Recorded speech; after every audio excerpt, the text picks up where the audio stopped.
hirap ng buhay, no? Lalo sa panahon ngayon. Minsan matutulala ka na lang dahil nag-iisip ka kung paano mo mairaraos ang araw na ito. Dahil nasa pagkakataon ka, ngayon na walang-wala ka. Susubukan mong lapitan kung sino sa tingin mo ang maaaring tumulong sa iyo. Nang walang pag-aatubili. Dahil may tao rin na naiintindihan niya ang sitwasyon mo.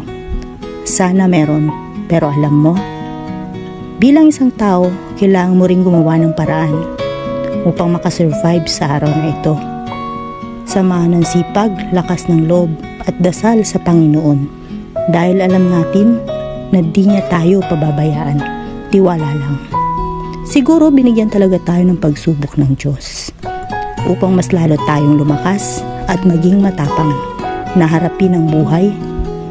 Lagi magpasalamat sapagkat nalalagpasan natin ang bawat araw na dumaraan kasama ang mga mahal natin sa buhay.